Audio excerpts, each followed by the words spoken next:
안녕하세요. 건강지킴이 닥터 MBC 목서윤입니다. 안녕하세요. 김차동입니다. 오늘도 질환에 관한 다양한 궁금증 여러분의 입장에서 꼼꼼하게 짚어드리겠습니다.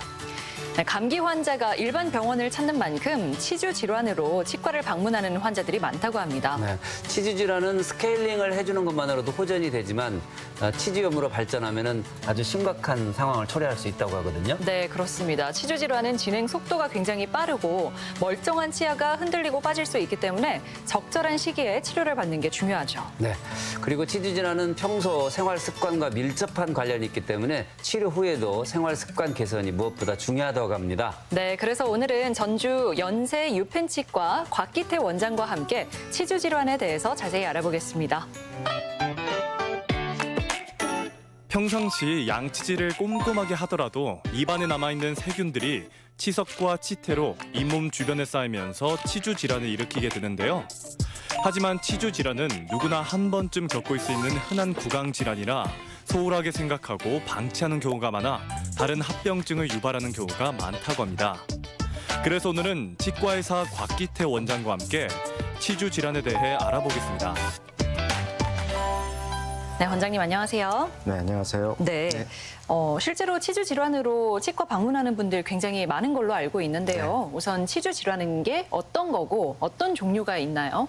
네, 실제로 치주 질환으로 통증을 호소하면서 내원하시는 분들이 굉장히 많습니다. 통증뿐만 아니라 심지어는 치아가 흔들리거나 빠지는 경우도 많은 경우가 있습니다. 일단은 구강 내에는 치아를 지지해주는 조직이 있는데 이걸 치주 조직이라고 합니다. 여기에는 잇몸, 치주인대, 치조골이 있습니다. 이런 치아를 지지해주는 치주 조직에 염증이 이완되는 경우를 치주 질환이라 하고 이걸 두 가지로 구분할 수 있습니다. 연조직, 잇몸에만 염증이 있는 경우를 치은염, 그다음에 이게 더 심해져가지고 치조골까지 뼈에도 염증이 이완되는 경우를 치주골, 이렇게 두 가지로 구분되고요.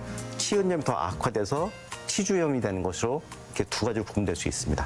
정리를 하면은 치주 조직에 염증이 생긴 것을 통칭 이제 치주 질환이라고 네. 하고요. 네. 그래서 이게 진행 정도에 따라서 치은염과 치주염 구분이 된다, 뭐 그렇게 네. 되는 거잖아요.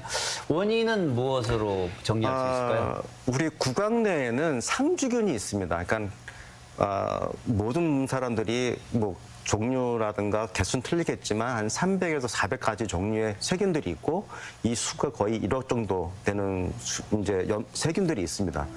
이 세균들이 치아에 붙어서 치태라든가 치석을 만들고 이런 치태 치석이 치주 조직에 염증을 유발해서 이완되는 것을 치주 질환의 시작이라고 보면 되겠습니다. 그러면 이제 원인이 입속에 있는 상주균인 거잖아요. 네. 네, 세균들이 치주 질환을 어떻게 일으키는 건가요? 이제 우리가 양치를 하고 나면 굉장히 그 치아들이 뽀드득대고 좋은 느낌이 있는데 30분만 지나도 이 뽀드득대는 느낌이 없어집니다. 그 이유는 치면에 페티클이라고 끈끈한 그 물질이 생기고 이 물질에 세균이라든가 음식 잔사라든가 우리 죽은 조직의 세포들이 뭉쳐서 치태를 이루고요. 이 부피가 좀 커지면서 12시간이 지나면 이제 이 치태가 단단한 치석으로 바뀌게 됩니다. 그래서 이제 이런 치석들이 아까도 말했다시피 음식 잔사라든가 죽은 조직 같은 걸 먹고 독소를 배출하고 이 독소가 산이 되면서 염증을 이제 유발하는 원인이 되겠습니다.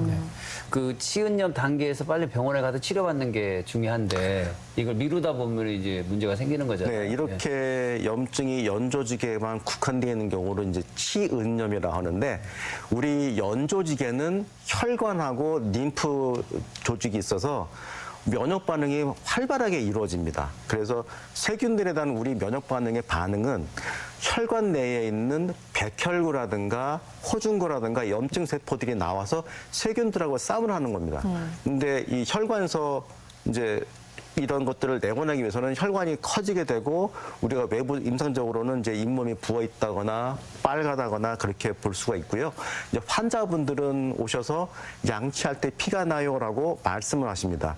또 나아가서는 이제 이것도 원인이 되겠지만 불량 보철물이라든가 시열이 고르지 않은 경우 같은 경우는 더 많이 다른 분에 비해서 치태도 많이 생기고 치석 축적도 많이 됩니다. 그래서 이런 것들을 생기게 되면 정기적으로 내원해서 스케일링하고 그러면 치원량은 금세 좋아집니다. 이제 문제는 병원에 오는 게 무서워서 네. 이 정기적인 이제 검진이라든가 스케일링 같은 거라는 이런 전문적인 이제 치석 제거가 안 되면 이 치은염이 치주염으로 바뀌게 되고요.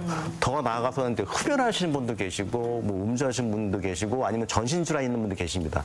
이제 흡연을 하게 되면 구강 내에 있는 혈관선 이제 백혈구라든가 호중구라든가 염증 세포가 나와게 되는데 흡연하시는 분들은 이 혈관을 수축하게 됩니다. 그래서 우리가 100명이라는 염증 세포들이 나와 싸움을 해야 되는데 혈관이 수축하게 되면 100이 안 나오고 100보다 적은 숫자의 염증 세포가 나온다면 세균들하고 싸우는데 질 수밖에 없습니다. 그러니까는 흡연이라든가 아니면 전신질환 같은 경우, 당뇨병 같은 경우라는 거는 미세혈관 질환이기 때문에 그 면역 반응이 다른 분에 비해서 적게 됩니다. 그래서 정기적인 구강 검진과 스케일링이 굉장히 중요합니다. 네. 사실 치주 질환의 주된 원인이 상주균이라고 한다면 애초에 이 상주균을 줄이거나 뭐 좀 예방을 해주면 되지 않나 하는 생각도 드는데요. 어떤가요? 네네. 지금 그 상주균을 줄인다는 거는 이제 우리가 제일 처음에는 개인적인 차원에서는 효율적인 양치질하고 치실 사용 그리고 치간칫솔 사용을 하셔야 됩니다. 근데 대부분 보면 한 뭐 10분, 20분 닦는 분도 계시고 막 열심히 닦는 분도 계신데 효과적이지가 않다는 게 큰 문제고요.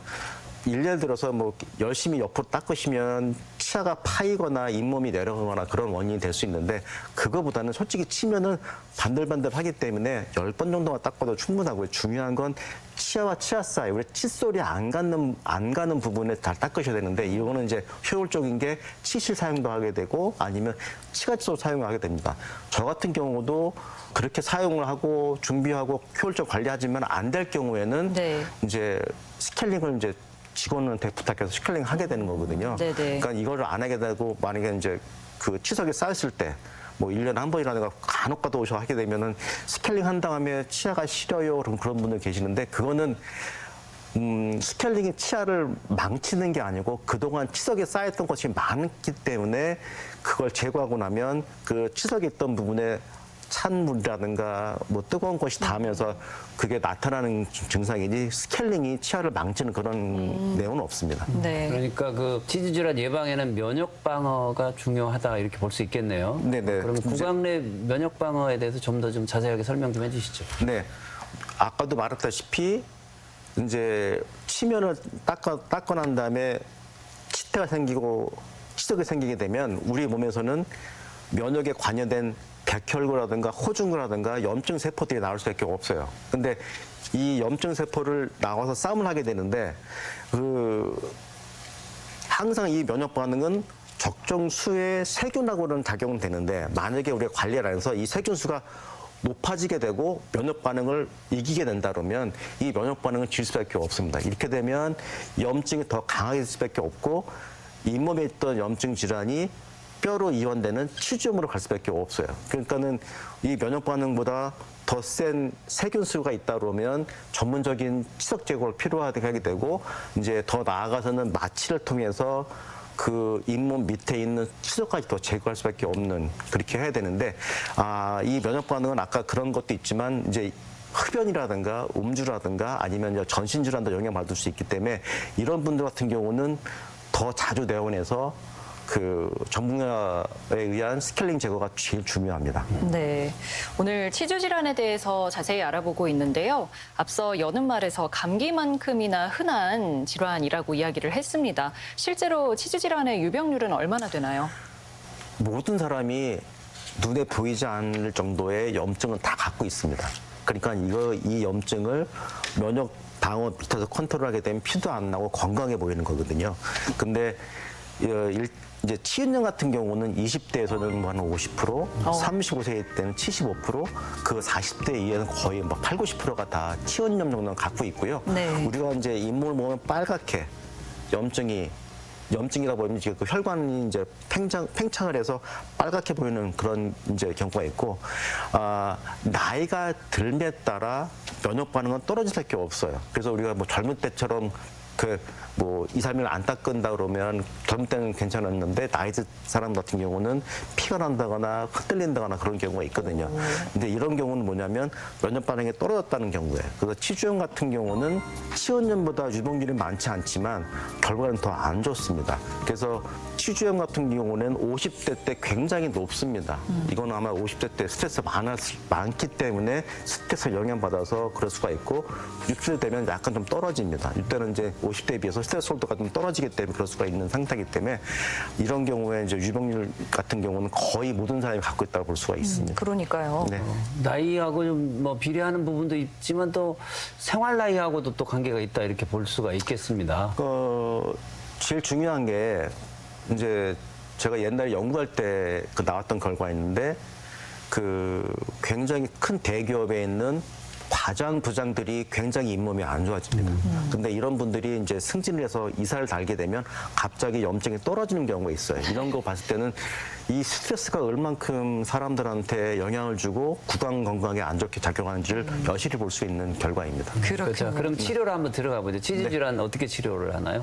아까도 말씀드렸다시피 치은염 같은 경우는 효율적인 관리만 하게 되면 양치질하고 치실면 잘 써도 치은염 같은 경우는 예방이 가능합니다. 뭐 양칠 때 피가 나요 이런 분들 같은 경우는 다 치은염입니다. 이런 분들은 병원에 오셔서 스케일링만 해도 치은염은 컨트롤 됩니다. 이제 문제는 치주염입니다. 이제 치주염 같은 경우는 치아를 잡고 있는 뼈에 대한 염증이 이완돼서 뼈가 녹아내리는 경우거든요. 이럴 때에는 외부의 침반이나 저작을 하게 되면 치아들이 움직입니다. 우리가 중고등학교 때는 치열이 예뻤는데 어금니가 빠지고 치주염이 심해지면서 앞니가 벌어져요. 앞니가 앞으로 튀어나와서 하는 분들 같은 경우는 뼈가 많이 녹았기 때문에 치아들이 움직이는 경우입니다. 근데 이런 경우에는 치아가 있던 원위치로 치아를 옮긴 다음에 보초를 하던 임플란트를 해야 되는데 이거 진짜 중요한 부분이거든요. 그러니까는 치주염일 때는 염증 컨트롤도 중요하지만 치아가 원래 있던 대로 옮겨놓고 보철물을 한다거나 아니면은 뭐 임플란트 수술한다거나 그런 경우도 있고요. 심한 경우에는 전악을 다 제거를 하고 전악 임플란트 하는 경우도 있습니다. 네. 아유, 그렇게 심한 경우까지는 가지 않아야 할 텐데요. 네.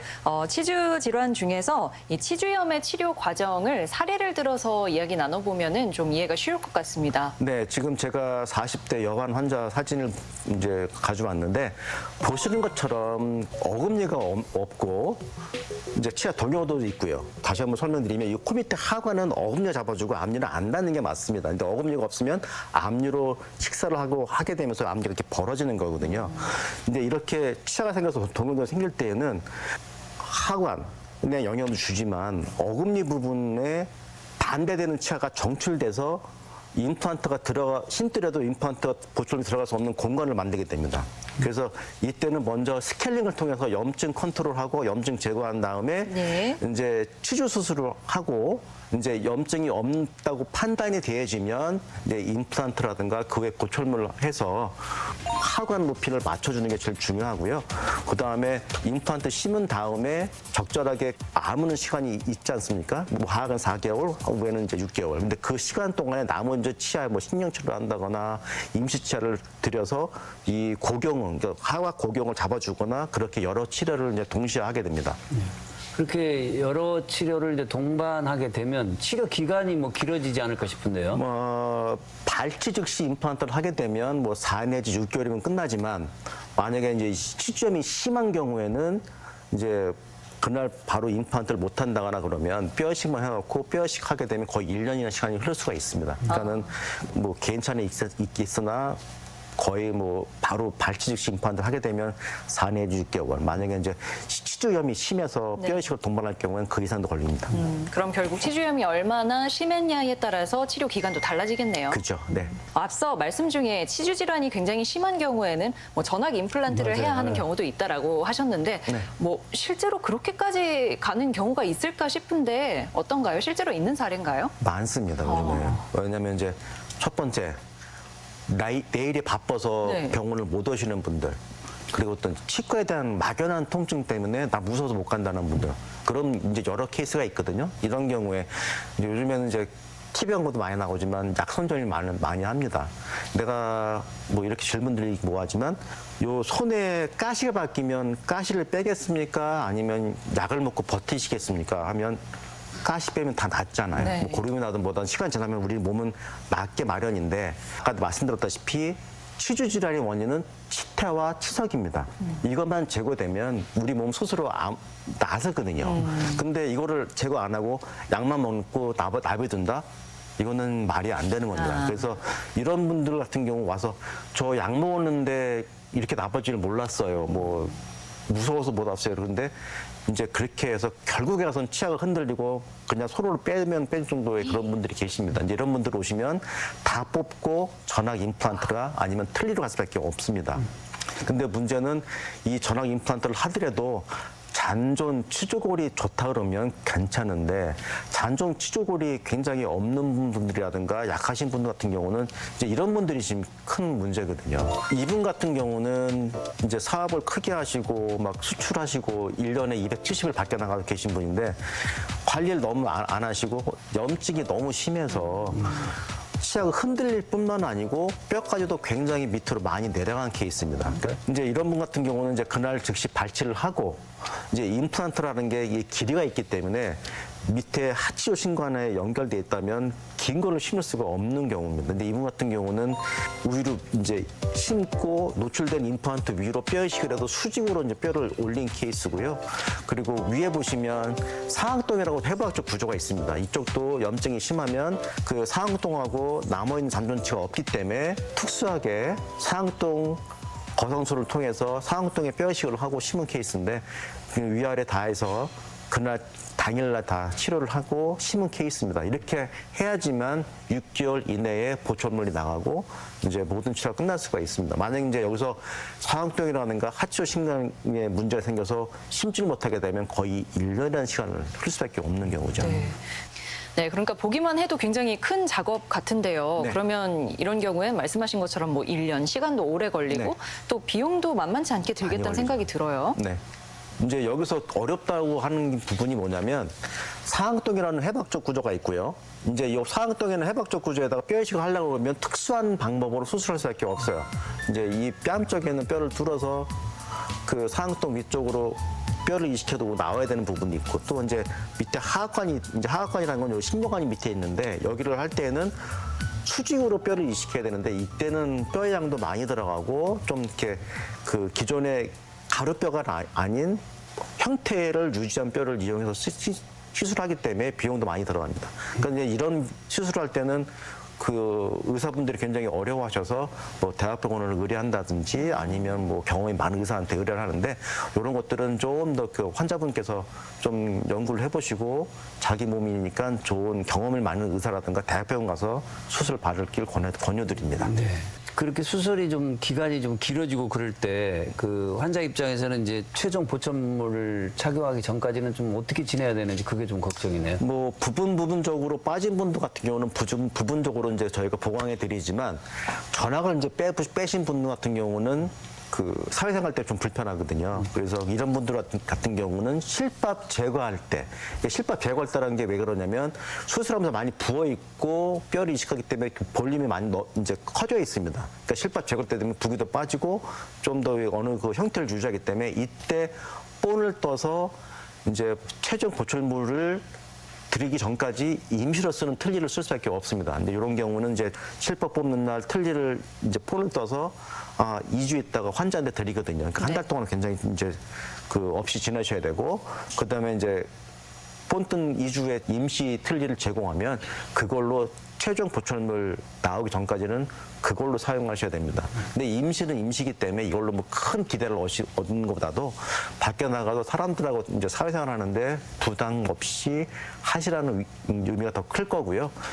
식사하는데 굉장히 불편합니다. 말이 6개월이지 그 본인한테는 그 못 먹고 막 아프고 불편한 그런 상태이기 때문에 6개월도 굉장히 길게 느껴지십니다. 그러니까 환자분들 같은 경우는 이걸 조금 참으시고 이제 견디시면 좋은 보철물로 좋은 이제 사회생활을 할 수 있고 건강 유지할 수 있습니다. 네, 그래서 그렇게 심각한 상황에 이르기 전에 치료를 받는 게 중요할 것 같은데요.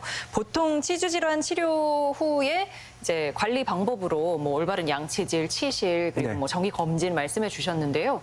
이렇게 심각한 수준 때문에 뭐 전학 임플란트 같은 큰 수술을 한 경우에도 뭐 관리 방법이 똑같다고 봐야 할까요? 아까하고 똑같습니다. 네, 이제 문제는 조금 이제 자연치가 있는 경우에는 뭐 차다, 뜨겁다 그런 느낌을 알 수 있지만 네. 임플란트 내에는 신경이 없습니다. 그래서 임플란트에 신경이 없기 때문에 좀 망가지고 뭐 아프더라도 환자분 느끼는 그런 고통감은 굉장히 적거든요. 잘 모를 수 있겠네요. 그래서 정기적인 관리가 굉장히 중요하다는 게 여기 있고요. 뭐 이 임플란트는 자연치랑 거의 비슷하기 때문에 치실 사용도 할 수가 있고 정확한 양치질만 한다 그러면 그 정상인과 똑같이 할 수가 있습니다. 또 한 가지는 그 아버지 쪽이라든가 어머님한테 가정적으로 잇몸이 안 좋은 케이스는 전학 임플란트 치아를 다 빼버리면 그 모든 원인균들이 제거되기 때문에 전학 임플란트는 더 튼튼하게 쓸 수가 있습니다. 그러니까는 그거 좀 참조해 주시고 이제 이런 경우에는 정기적으로 내원 통해서 관리받고 이제 문제는 이렇게 사용하다 보면 그 보철물과 임플란트를 연결한 나사가 풀릴 경우가 있거든요. 이런 경우는 이제 쪼일 수가 있고 그런 거기 때문에 자주 내원하셔서 정기 점검을 받는다 그러면 자연치보다 더 오래 정도 사용할 수가 있습니다. 그리고 이제 말씀 중에 발치 즉시 이 임플란트 식립이 가능하다 이런 말씀을 해주셨는데 이제 뭐 고름이 있다거나 아주 그 상태가 좋지 않은 경우는 그것이 쉽지 않을 것 같은데요. 근데 대부분 보면 고름 나오는데 수술할 수 있어요라고 많은 분들이 이제 여쭤보시고요. 제가 중국 가서 강의해 보면 중국에서도 그런 말을 많이 하거든요. 고름 나오는데 심는다고? 그러면 이제 고름이라는 거는 연조직에 이제 국한된 염증입니다. 그리고 이제 뼈 같은 경우는 그 염증하고 이제 그 염증 배려가 있기 때문에 뼈에는 이상이 없거든요. 그래서 고름이 나더라도 심을 수가 있습니다. 근데 중요한 건 얼만큼 잔존 치지골이 단단하냐에 따라서 그날 심고 안 심고의 결과는 잔존 치지골 상태가 중요합니다. 그래서 고름이 난다 그러면 고름을 만드는 염증 조직을 깨끗하게 도려내고 나머지 뼈 부분이 견고하고 나머지 잔존 치조골이 괜찮다 그러면 고름이 나더라도 그날 심을 수가 있고요. 고름이 있던 부분에 추가적으로 뼈이식을 해서 원래 우리가 갖고 있는 아이디어란 치조골 형태로 만든다면 큰 문제는 없습니다. 그래서 뭐 그거는 정확한 진단하고 그 사후 관리를 할 수 있느냐 없느냐의 그 의료인의 실력에 딸린 거기 때문에 가능합니다. 그 정리를 해보면 치주 질환을 앓고 계신 환자들 입장에서는 치료 과정에서 무엇보다도 참 인내가 필요하겠다 싶네요. 이제 부분적으로 하신 분들은 이제 견디는 데는 문제 없습니다.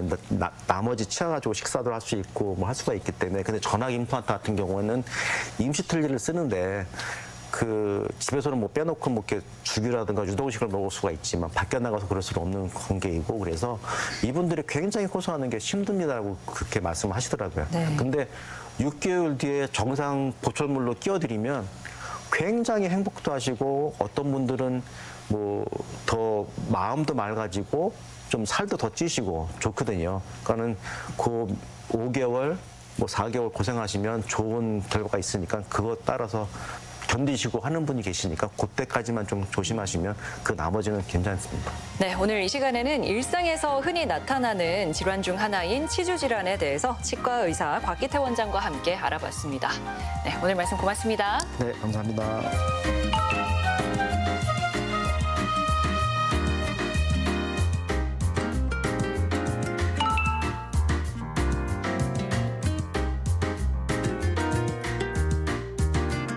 오늘은 치주 질환에 대해서 알아봤습니다. 더 내용 알고 싶으신 분들 또 그 밖에 다른 질환에 대해서 궁금하신 분들 닥터 MBC가 여러분의 궁금증 풀어드리겠습니다. 저희가 준비한 소식은 여기까지입니다. 다음 주 이 시간에 다시 찾아뵙겠습니다. 고맙습니다.